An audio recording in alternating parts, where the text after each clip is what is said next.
दिल्ली विश्वविद्यालय के Miranda house college से अपनी शैक्षणिक यात्रा की शुरुआत करने वाली डॉक्टर ज्योति शर्मा शिवाजी कॉलेज में स्थायी प्रवक्ता पद पर नियुक्त हुई। अपने लंबे अकादमिक शैक्षणिक अनुभव में देश विदेश के कई विश्वविद्यालयों में व्याख्यानों के लिए आपको आमंत्रित किया जाता रहा है। फ्रांस, हंगरी, पेरिस, पुर्तगाल, पोलैंड, स्विट्जरलैंड, क्रोएशिया के विभिन्न विश्वविद्यालयों सहित कई प्रतिष्ठित संस्थानों में आप विदेशों में हिंदी शिक्षण, भाषा विज्ञान, हिंदी रंगमंच और सिनेमा सहित कई अन्य सामाजिक सांस्कृतिक विषयों पर अनेकानेक व्याख्यान दे चुकी हैं और देती रहती हैं। साथ ही कई शोध पत्र देश व दुनिया के विभिन्न पत्र पत्रिकाओं में प्रकाशित हुई हैं। इसके अलावा आपकी कई पुस्तकें प्रकाशित हो चुकी हैं। डॉक्टर ज्योति शर्मा वर्तमान में क्रोएशिया के जाग्रेब विश्वविद्यालय में विजिटिंग प्रोफेसर और भारत सरकार की ICCR चेयर के रूप में वर्ष 2018 से सक्रिय रूप से कार्यरत हैं। इससे पहले वर्ष 2015 और फिर दोबारा विशेष आमंत्रण पर वर्ष 2017 में आपने स्विट्जरलैंड के लोशान विश्वविद्यालय में ICCR की टैगोर चेयर पर कार्य किया, जिसकी बहुत प्रशंसा हुई। अकादमिक क्षेत्र में डॉक्टर ज्योति शर्मा के प्रशंसनीय कार्य के लिए उन्हें कई सम्मान व पुरस्कार प्राप्त हो चुके हैं, जिनमें प्रमुख रूप से छात्र जीवन में स्नातकोत्तर में सर्वश्रेष्ठ प्रदर्शन के लिए दिल्ली विकास प्राधिकरण द्वारा दिल्ली विकास प्रतिभा पुरस्कार 2004 प्रदान किया गया, जिसमें 21,000 रुपए की राशि व प्रमाण पत्र दिया गया। इसके अतिरिक्त वर्ष 2005 में दिल्ली विश्वविद्यालय के हंसराज कॉलेज द्वारा allrounder student of the year पुरस्कार से सम्मानित करते हुए इन्हें ब्लेजर व सर्टिफिकेट प्रदान किया गया। इसके अतिरिक्त वर्ष 2013 में दिल्ली की तत्कालीन मुख्यमंत्री श्रीमती शीला दीक्षित द्वारा बेस्ट लेक्चरर अवार्ड 2013 से नवाजा गया, जिसमें 1 लाख रुपए की राशि व प्रमाण पत्र प्रदान किया गया। इसके अतिरिक्त 2017 में विदेशों में भाषा व संस्कृति के प्रचार प्रसार के लिए हंगरी में भारतीय दूतावास में साहिल सरिता सम्मान 2017 प्रदान किया गया। 2018 में विजय राज वेलफेयर सोसाइटी द्वारा साहित्य सेवा सम्मान डॉक्टर ज्योति शर्मा को प्रदान किया गया। आज हम तर्क ज्ञान पर डॉक्टर ज्योति शर्मा से लॉकडाउन में यूरोप व भारत की शैक्षणिक गतिविधियों की स्थिति पर चर्चा करेंगे। मैं अपनी तरफ से कोई अगला प्रश्न पूछूं, इससे पहले मैं चाहूंगा जो हमारे साथ इस ऑनलाइन चर्चा में जुड़े हुए हैं, शिवाजी कॉलेज से प्रीति हैं, जो डिक्टम की सदस्य हैं। डिक्टम डिबेटिंग सोसाइटी है शिवाजी कॉलेज की। और अभी मेरे साथ वर्धा से अनूप भी जुड़े हुए हैं। अनूप हिंदी एवं तुलनात्मक साहित्य विभाग, महात्मा गांधी अंतर्राष्ट्रीय हिंदी विश्वविद्यालय वर्धा, महाराष्ट्र से हमारे साथ जुड़े हुए हैं। तो मैं चाहूंगा कि अनूप अपना प्रश्न मैम से पूछें कि आप क्या पूछना चाह रहे हैं। इस विषय से संबंधित विषय है लॉकडाउन में भारत और यूरोप में शैक्षणिक गतिविधियों की स्थिति। अनूप। सर्वप्रथम मैम आपको बहुत बहुत नमस्कार करता हूँ। काफी दिनों बाद आपको देखने का मौका मिला। नमस्ते अनूप।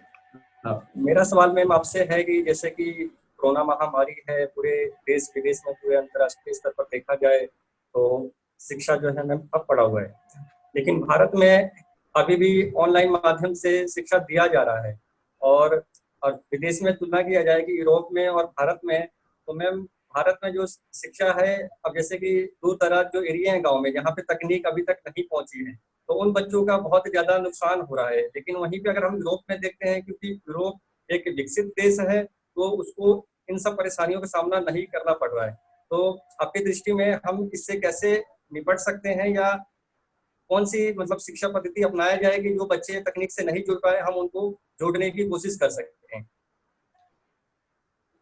अनूप बेटा, सबसे पहले जो सवाल आपने पूछा, तो मैं आपको ये बताना चाहती हूँ कि यूरोप अपने आप में जो है वो कई देशों का समूह है, और यूरोप के ऐसे बहुत सारे देश हैं जहाँ पर तकनीकी रूप से बहुत, हालांकि पूरा यूरोप ही तकनीकी रूप से समृद्ध है, लेकिन फिर भी कुछ हिस्से ऐसे हैं जहां पर तकनीक को लेकर के कुछ समस्याएं हो सकती हैं। आप इंटीरियर विलेजेस में जाएंगे तो वहां भी ये चीजें देखने को मिलती हैं कि जो इंटरनेट की क्वालिटी है वो बहुत अच्छी नहीं है।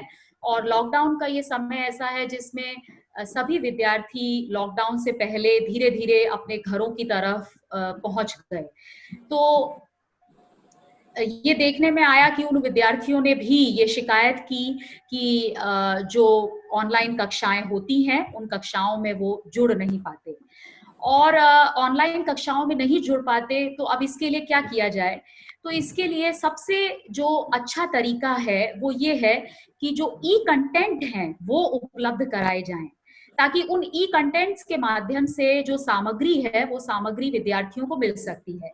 ऑनलाइन कक्षा में हो सकता है कि किसी पर्टिकुलर टाइम पर उन्हें इंटरनेट का कनेक्शन नहीं मिल पा रहा है और वो उस कनेक्शन के साथ नहीं जुड़ पा रहे हैं, कक्षा का हिस्सा नहीं बन पा रहे हैं।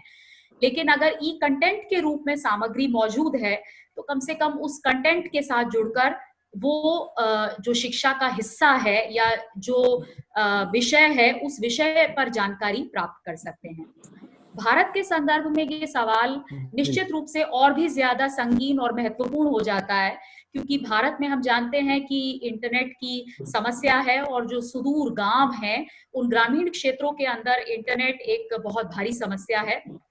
तो मैं समझती हूँ कि ये हाल फिलहाल में एक बहुत बड़ा पूरे शिक्षा जगत के अंदर जो शिक्षक हैं उनके लिए, यूजीसी के लिए, एमएचआरडी के लिए ये एक विचार का विषय है कि कैसे उन विद्यार्थियों तक भी सामग्री पहुंचाई जाए। तो ई कंटेंट ही एक जरिया नजर आ रहा है जिस पर पिछले दिनों वेबिनार्स में बातचीत हो रही है और लगातार ये कोशिश की जा रही है कि ई कंटेंट्स जो हैं वो बेहतरीन ई कंटेंट बनाकर अपलोड किए जाएं, जिससे कि विद्यार्थी कम से कम जब भी उनके पास ये सहूलियत हो या ये मौका हो अपने डाटा कार्ड के माध्यम से अगर वो जुड़ सकते हैं तो ई कंटेंट से उन सामग्रियों को प्राप्त कर सके। जी मैम, तो इसी से जुड़ा हुआ मेरा प्रश्न है कि अनूप ने प्रश्न पूछा, उसके लिए बहुत बहुत धन्यवाद। अभी मेरा प्रश्न इसी से जुड़ा हुआ है कि लॉकडाउन की वजह से जब ऑनलाइन चीजें चल रही हैं उसकी वजह से इंटरनेट पर बोझ काफी बढ़ा है। हम देख रहे हैं कि चूंकि लोग घरों में हैं और वीडियो चैटिंग हो रही है, कुछ लोग अपना वीडियो बनाकर अपलोड कर रहे हैं कि वो घर में लॉकडाउन का समय कैसे बिता रहे हैं, और तमाम अन्य गतिविधियां भी इंटरनेट के माध्यम से ही संचालित हो रही हैं। तो इस समय भारत में न केवल ग्रामीण इलाकों बल्कि छोटे शहरों और बड़े शहरों में भी इंटरनेट पर जो बोझ बढ़ा उसकी वजह से इंटरनेट की जो स्पीड है उस पर काफी प्रभाव पड़ा है।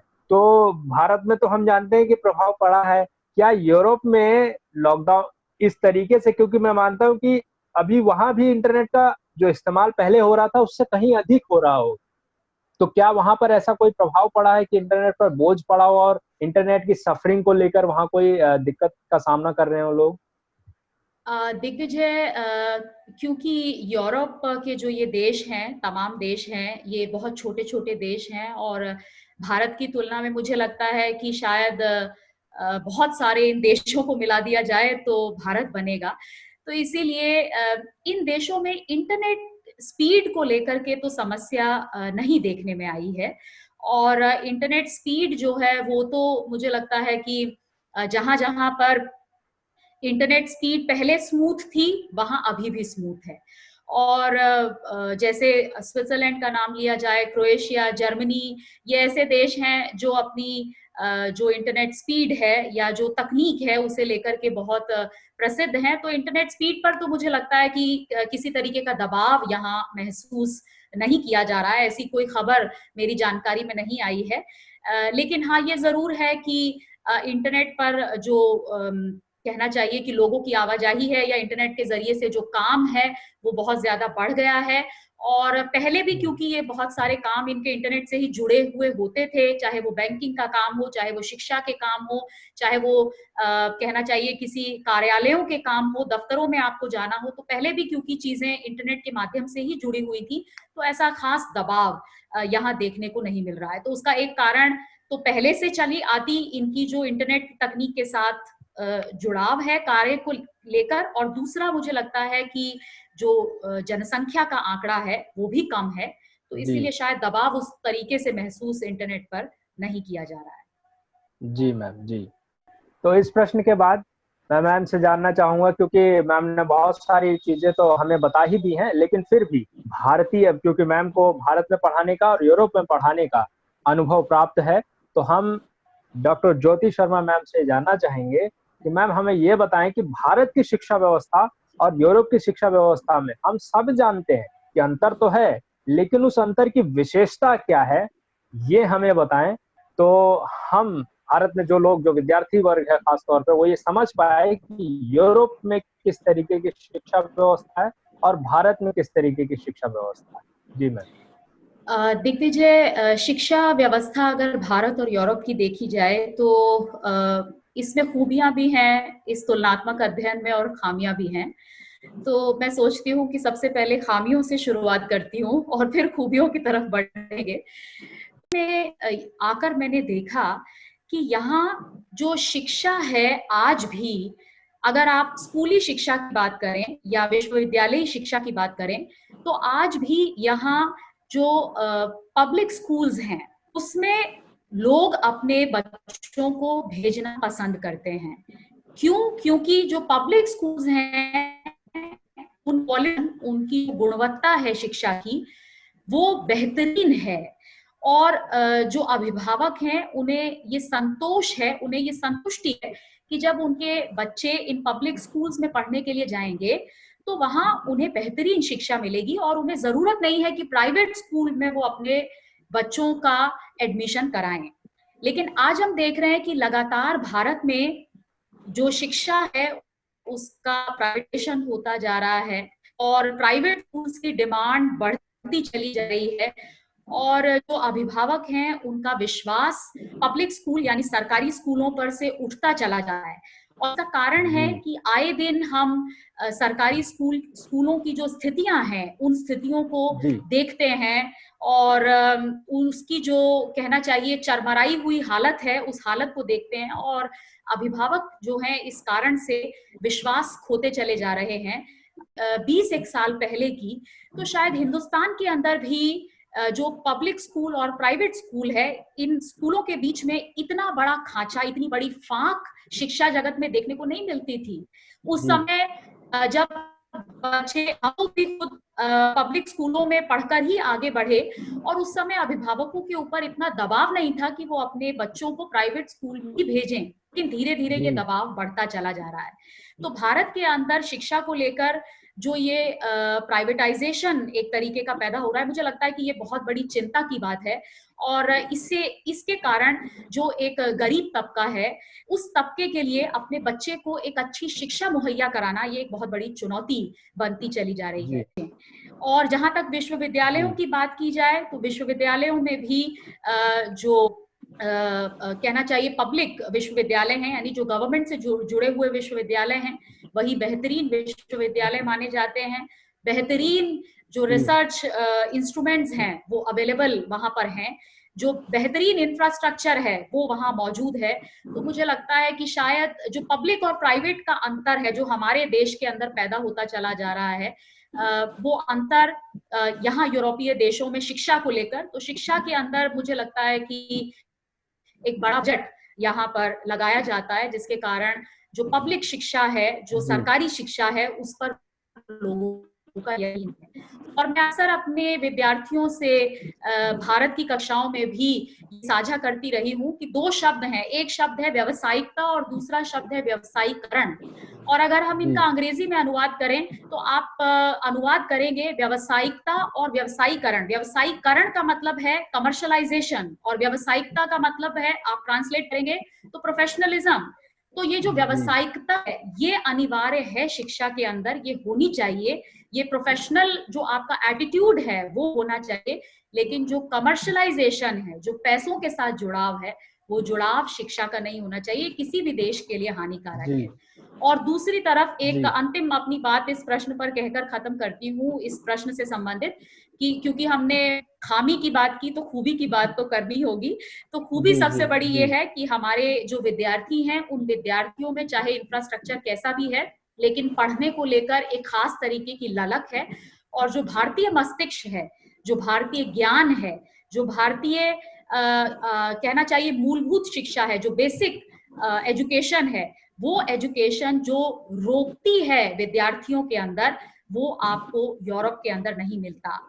इसीलिए जब हमारा विद्यार्थी, अगर आप कहना चाहिए स्कूली शिक्षा में आकर के अगर देखें, तो अगर जी 5 या 6 वर्ष का विद्यार्थी बच्चा भारत से यूरोप में आएगा, तो यहाँ आकर के आप देखेंगे कि यूरोप का विद्यार्थी, क्योंकि ये 6 वर्ष से अपने बच्चे को स्कूल में एडमिशन दे रहे हैं, तो उस बच्चे को कुछ नहीं आता, वो शायद ABCD से अभी अपनी बात शुरू ही कर रहा है। लेकिन हमारा जो जी बच्चा 5-6 वर्ष का आ रहा है, वो पूरा सेंटेंस स्ट्रक्चर, पूरा कुछ कुछ लिखना और तमाम चीजें सीख जाता है। तो ये जो बीजारोपण हो रहा है शिक्षा का, मुझे लगता है कि बहुत कुछ सिखा है हमारे विद्यार्थियों को, पॉजिटिव साइड है भारतीय शिक्षा ढांचे में।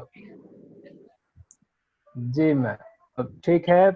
तो सबसे पहले अभी मैं अनूप के पास जाऊं, उससे पहले प्रीति अगर अपना प्रश्न पूछना चाहें तो पूछ सकते हैं, फिर उसके बाद अनूप आप अपना प्रश्न।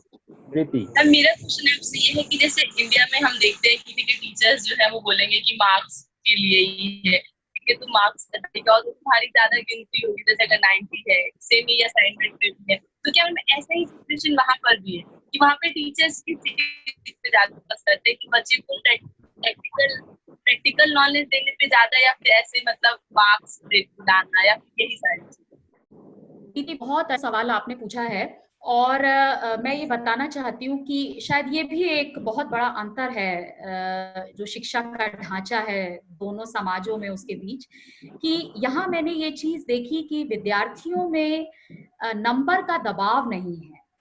मतलब अच्छी परसेंटेज तो हर कोई लाना चाहता है, अच्छे ग्रेड्स लाना चाहते हैं, इसकी कोशिश है, लेकिन दबाव नहीं है। जैसे हमारे विद्यार्थियों में दबाव है। भारत में हम ये देखते हैं कि बच्चों से ज्यादा अभिभावकों के ऊपर ये दबाव होता है कि अभिभावक दबाव महसूस करते हैं कि हमारे बच्चे 90% या 90% से भी ऊपर अंक हैं। तो एक जो नंबर का दबाव है वो भारतीय समाज में है, और एक कारण मैं मानती हूँ कि शायद जनसंख्या एक बहुत बड़ा कारण है। जनसंख्या के कारण कंपटीशन है कि हमें नौकरियां चाहिए, और उस नौकरी के अंदर हमें आगे आने के लिए जो मार्क्स का दायरा है, उस दायरे को पार करना है। लेकिन विदेशी समाजों के अंदर, खासतौर पर यूरोप में, मैंने तमाम विश्वविद्यालयों में पढ़ाते हुए ये अनुभव किया कि यहाँ विद्यार्थी उस तरीके के दबाव के तहत शिक्षा अर्जित नहीं करते। वो दबाव से नहीं बल्कि प्रभाव से, यानी प्रभावित होते हैं अगर वो आपकी शिक्षण पद्धति से, अगर किसी विषय से, तब वो उस विषय को पढ़ना चाहते हैं। तो उनके पास चुनाव की सुविधा होती है, और जब वो अपना विषय चुन रहे होते हैं, उससे पहले वो अलग अलग जो डिपार्टमेंट्स के द्वारा अलग अलग कुछ सेमिनार्स किए जा रहे हैं, उन सेमिनार्स को अटेंड करते हैं, बातचीत करते हैं, और अपनी इच्छा के अनुसार अपना विषय चुनते हैं। और अपनी इच्छा के अनुसार अपना विषय चुनते हैं शायद इसीलिए कोशिश करते हैं कि जो भी काम करें वो दिल से करें।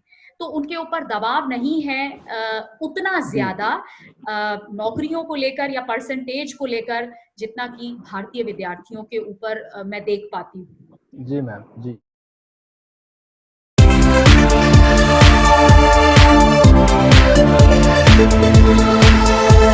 Thank you.